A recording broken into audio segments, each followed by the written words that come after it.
Vishnu sir ಸಮಾಧಿ ಒಟ್ಟಿಗೆ ಏನು ನಡೀತೋ ನಡಿಬಾರ್ದಿತ್ತು ಅನ್ನೋದಕ್ಕಿಂತ ಹೆಚ್ಚಾಗಿ ಒಂದೊಂದು ಅರ್ಥ ಭಾಳ ಚೆನ್ನಾಗಿ ಮಾಡ್ಕೋಬೋದು ಇಲ್ಲಿ.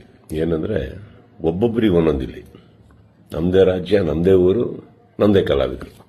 ಸೊ ಹೀಗಿರ್ಬೇಕಾದ್ರೆ ನಾನೆಲ್ಲ ಅಭಿಮಾನಿಗಳಲ್ಲಿ ಕೇಳ್ಕೊಳ್ಳೋದು ಒಂದೇನೆ, ಇನ್ನು ನಾವು ಓಡಾಡಿದ್ದಾಯ್ತು, ನೀವುಗಳು ಓಡಾಡಿದ್ದಾಯ್ತು, ಎಲ್ಲರಲ್ಲೂ ಮನವಿ ಮಾಡ್ಕೊಂಡಿದ್ದಾಯ್ತು, ದಯವಿಟ್ಟು ಇದನ್ನು ಮಾಡಿಕೊಡಿ, ಸ್ವಲ್ಪ ನೋಡಿ. ಯಾಕಂದ್ರೆ ಒಂದು ಅಳಿಲ್ ಶಕ್ತಿ ಬೇಕಾಗಿತ್ತು ಇದನ್ನ ಈ ಸಮಾಧಿನ ಉಳಿಸ್ಕೊಳ್ಳೋದಕ್ಕೆ.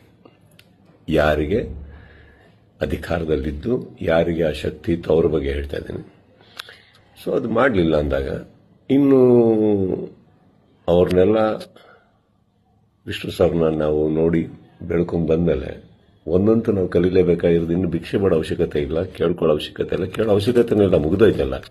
ಮಾಡಾಗಿದೆ, ಮಾಡಬೇಕು ಅಂತ ಇದ್ದಿದ್ರೆ ಇಷ್ಟೊತ್ತಿಗೆ ಮಾಡಿರೋರು. ಮಾಡಿಲ್ಲ ಅಂದಮೇಲೆ ಎಲ್ಲರೂ ಒಂದು ಅರ್ಥ ಮಾಡ್ಕೊಳ್ಳಿ, ಯಾರು ಏನು ಹೇಗೆ ಎತ್ತಿಟ್ರು ಇದು ನಾವೇ ಅಂತ ತೋರಿಸ್ಕೊಟ್ಟಾಗಿದೆ. ಇನ್ನಿದ್ರಲ್ಲಿ ನೀವು ಅರ್ಥ ಮಾಡ್ಕೊಳ್ಳೋಕೆ ಎಷ್ಟಿದೆ ಅರ್ಥ ಮಾಡ್ಕೊಂಡ್ಬಿಟ್ಟು ಇನ್ನು ನಾವೇನು ಮಾಡಬೇಕು ಅಂತ ನೋಡ್ಕೋಣ. ಈಗ ಮೊನ್ನೆ ನಾವು ವೀರಕಪುತ್ರ ಶ್ರೀನಿವಾಸ ಅವ್ರ ಥರನೂ ಮಾತಾಡ್ತಾ ಇದ್ದೆ. ಅವರು ಒಂದಿಷ್ಟು ಯೋಜನೆಗಳು ಹಾಕೊಂಡಿದ್ದಾರೆ, ಆದಷ್ಟು ದೊಡ್ಡ ಒಂದು ಪ್ರತಿಮೆ ಕಟ್ಟಬೇಕು ಅಂತ ಇದ್ದಾರೆ. ಅದನ್ನು ಮಾಡೋಣ, ಬೆಟರ್ ಅಲ್ಲ? ಅದನ್ನು ಮಾಡೋಕ್ಕೆ ನನ್ನ ಸಂಪೂರ್ಣ ನಾನೇನು ಮಾಡಬೇಕು ಖಂಡಿತ ನನ್ನ ಕಡೆಯಿಂದ ನಾನು ಮಾಡೇ ಮಾಡ್ತೀನಿ.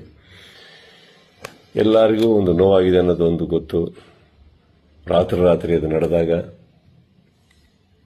ಹೇಳಿತನವೂ ಹೌದು, ಮಾಡಿದವ್ರದ್ದು ಬಿಡಿ. ಆ್ಯಂಡ್ ನೋವಾಗತ್ತೆ, ಬಿಟ್ಟಾಕಿ, ಈಗೇನು ಪ್ರಾಬ್ಲಮ್ ಇಲ್ಲ.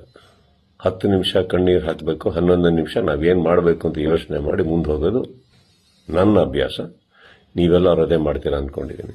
ಕೈ ಚಾಚಿದ್ದು ಸಾಕು, ಇನ್ನೇನು ಮಾಡಬೇಕು ನಾವು ಮಾಡೋಣ. ಜೈ ವಿಷ್ಣು ಸರ್.